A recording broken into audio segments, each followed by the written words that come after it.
Good morning, ma'am. Good morning, everyone. We are the Group 3, and our task is to discuss the identification of typewriter by the defects of the stroke, typeface misalignments, typewriting standards or exemplars, and how to obtain exemplars of typewriting. So, first reporter to be discussed by Sir Francisco.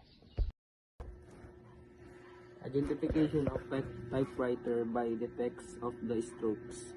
Each typewriter has its own individual characteristics that enable one to differentiate the type characters from a similar machine of the same make. Typewriter of the same make and model but on different age have different attribute to wear.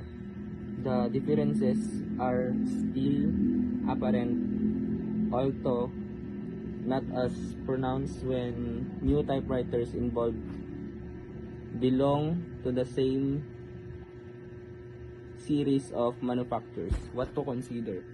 Number 1, a typewriter coming out fresh from the factory has already some defects which give its own personality. Whatever the quality of manufacture, a typewriter is never absolutely perfect. Dito is hindi 100% yung quality niya. Meron at merong defect ito. Hindi mo siguro to mapapansin, pero habang tumatagal mapapansin mo na to. Number 2, latter true faults of the typeface and also by where the typewriter will acquire a stronger individuality by new defects which become more and more prominent and in time progressively overcome the initial ones. Dito naman is yung gumagamit sa typewriter, pag nagkakamali sila ng pindot or pag-slide sa lalagyanan ng papel, dito nagkakaroon ng defects yung typewriter. Typeface miscellaneous. Number 1. Vertical miscellaneous is a character printing above or below its the proper position possible are can occur due to various reasons such as printer calibration issue, important proper alignment or software edges. A. Characteristic soldier too high or too low on the type bear. If called the video manufacturing defect or wear and through over time. C. Unassociated character refers to the character that has become defect for its type bear on typewriter. C. A type bear having lost its the correct curvature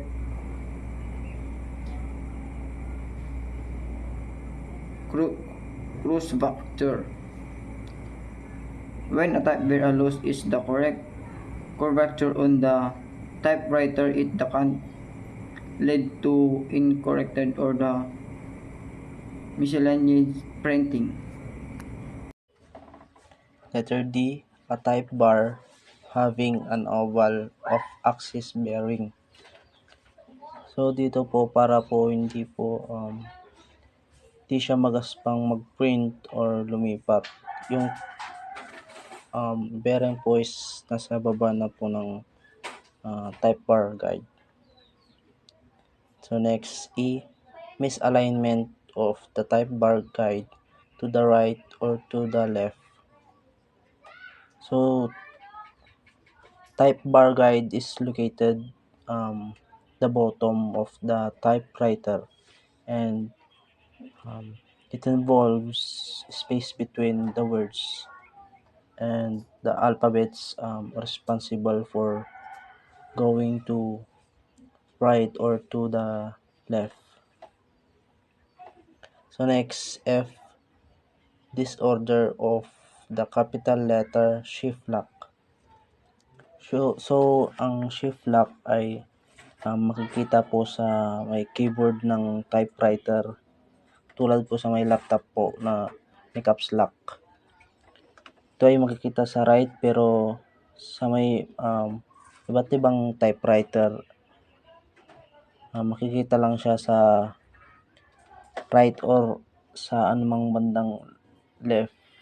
Ang purpose nito ay para sa unang letrang itatype mo maging capital letters, or all of the letter you can type is making all capital letters. So number 2, lateral of horizontal misalignment, an alignment defect in which the character prints the right of a left of its proper position. So sa horizontal misalignment, ito yung pag nagtatype ka ay yung spacing ay ng bawat letra hindi pare-pareho. Meron yung magkakadikit and meron din yung malalayo, like for example ito po yung sa horizontal malalignment, katulad po. And the next, number 3, oblique misalignment. The character leans toward the right or towards the left. So dito naman po is pag nagtatype ka po is pa-slant po yung mga letters. Ganun lang po. Pa-slant po yung letters. Yung oblique misalignment. Typewriting standards or exemplars. The procurement of typewriting exemplars are grouped as follows. A. A study of the question document by the investigator.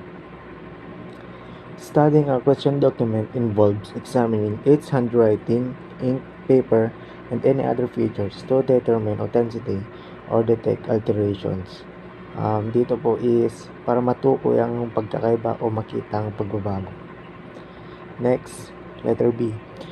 Procurement of the regular course of business typewriting. Dito naman po, these exemplars serve as reference for comparison in forensic document examinations to determine the authenticity of question documents, typewritten documents. Pagsusuri at matukoy kung tama bang nakalagay sa document. Number 3, letter C. Preparation of exemplar typewriting by the suspected typist. These exemplars are then analyzed alongside the question document to identify similarities or differences in typing style, spacing, alignment, and other characteristics, aiding in determination of authorship or authenticity. Susuriin ng mga dokumento para matukoy ang mga pagkakatulad or pagkakaiba na nakalagay sa document.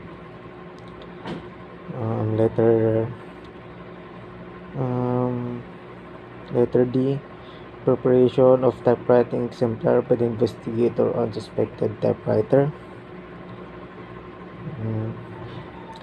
The investigator would use the suspected typewriter to produce typewritten exemplars under controlled conditions, aiming to replicate the characteristics observed in the question document.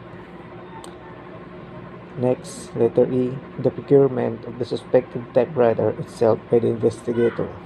Dito naman is typically involves several steps. First, the investigator identifies the need for the typewriter as potential evidence in a case. Then, they obtain authorization from the appropriate authorities to seize or acquire the typewriter. Then next, they locate the typewriter, which may involve searching a suspect's premises or obtaining it from a third party.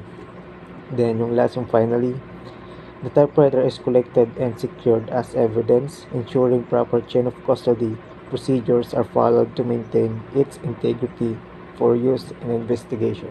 Yun po, thank you. Obtaining known typewritten exemplar. Properly prepared, known typewriting samples hindi lang sa facilitate ang examination sa laboratory, but also they aid immeasurably sa demonstration ng courtroom. How to obtain exemplars of typewriting? A. Kung yung typewriter ribbon ay obviously na bago, tatanggalin ito from the typewriter and isisend ito sa laboratory. With the typewriting exemplars prepared sa another ribbon, ang text ng material sa question ay still non-discernible ng ribbon. B. Gumamit ng papel about sa same size as the question material. Tapos, i-type out ang full word for word copy ng message sa question, typographical errors, gamit ang same degree ng pagpindot kagaya ng ginamit sa typing ng question material. C. Pagtapos ilagay ng typewriter sa stencil position or removing ang cloth ribbon, nag-obtain ng samples about character ng keyboard sa pagtatype through carbon paper which is inserted carbon side down patagilid sa ibabaw ng isang pirasong white bond paper. So letter D, make certain that each specimen contain the make, model, arid serial number of the typewriter from which it was produced as well as the date and initial of the officer. So, siguraduhin na naka-indicate yung date, initials of the officer, and as well as the serial number. So, saan nga ba makikita ang serial number? So, makikita siya sa right top of the frame under the right end of the carriage. So, once na inopen mo yung or swipe mo yung typewriter pa left, doon mo makikita yung serial number. Then, letter E, typewriter specimens should be taken from suspected typewriter. It is usually not necessary to forward the typewriter to the laboratory if complete known exemplars are obtained. So, sabi dito, once na nakalap or nakuha mo na ebidensya, hindi na kailangan na ibalik or isauli doon sa may laboratory yung typewriter. Then, letter F, if possible, after a typewritten exemplar is obtained from a suspected typewriter, the investigation should ensure that the typewriter is kept in its current condition. So, sabi dito, kung maaari pagkatapos makuha ang sample or evidence na nakalap, the investigation should ensure that the typewriter is kept in its current condition.